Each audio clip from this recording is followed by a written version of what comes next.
Assalamualaikum warahmatullahi wabarakatuh. Saya Aulia Filianis Islamia dengan NIM 060207230025. Di sini saya akan menjelaskan materi terkait kosakata, ungkapan, dan kalimat. Kosakata. Apa sih kosakata itu? Menurut KBBI, kosakata adalah perbendaharaan kata yang dimiliki seseorang. Kosakata berarti semua kata dalam suatu bahasa. Misalnya kosakata bahasa Indonesia, kosakata bahasa Inggris, kosakata bahasa Mandarin, dan lain-lain. Contohnya, kantor pos, di mana kantor pos merupakan tempat untuk mengirimkan suatu barang atau surat-surat. Yang kedua, contoh lain yakni rumah sakit. Rumah sakit adalah tempat di mana masyarakat berobat untuk kesehatan. Contoh ketiga yakni sekolah. Sekolah merupakan tempat siswa-siswi untuk belajar ilmu. Selanjutnya, ungkapan.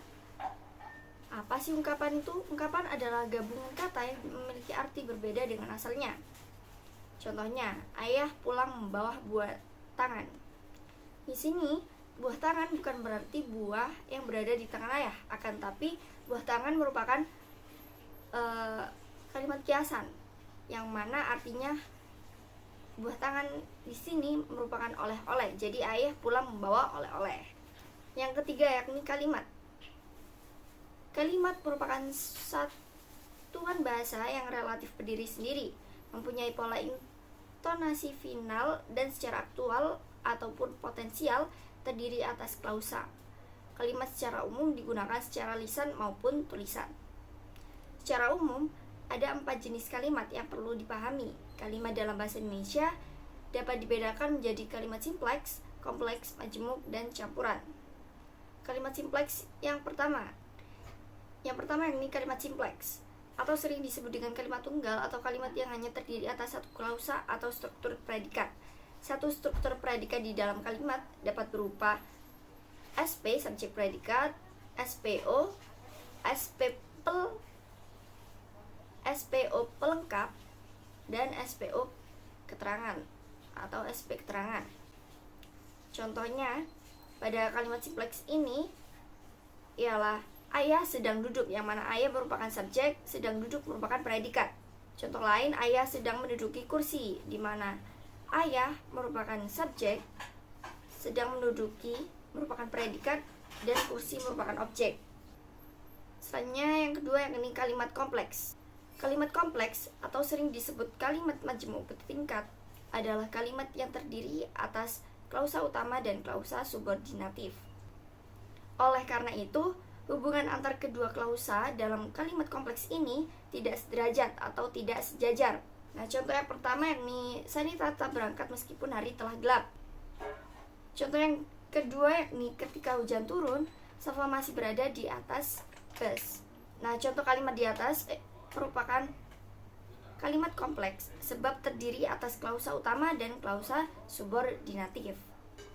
Yang ketiga yakni kalimat majemuk. Kalimat majemuk merupakan kalimat yang terdiri atas dua klausa utama atau lebih dan dapat berdiri sendiri sebagai kalimat yang lepas. Nah, hubungan antara klausa yang satu dengan yang lain dalam kalimat menyatakan hubungan koordinatif. Nah, contoh pada kalimat majemuk yakni Ahmad membaca koran dan istrinya membuatkan susu jahe. Contoh yang kedua yakni Mira memesan bakso, tetapi Mia memesan sate sapi. Yang terakhir yakni kalimat majemuk kompleks. Kalimat majemuk kompleks adalah kalimat yang terdiri atas 3 klausa atau lebih. 2 di antara klausa dalam kalimat majemuk ini merupakan klausa utama. Sedangkan klausa yang lain merupakan klausa subordinatif yang berfungsi sebagai pemeluas satu di antara atau kedua fungsi dalam klausa utama. Nah, kekompleksan dalam kalimat majemuk ini ditandai dengan perluasan satu di antara atau lebih unsur fungsi dalam kalimat. Contoh kalimat majemuk kompleks atau kalimat majemuk campuran ini adalah bahwa setiap amal ibadah akan mendapatkan 700 kali kebaikan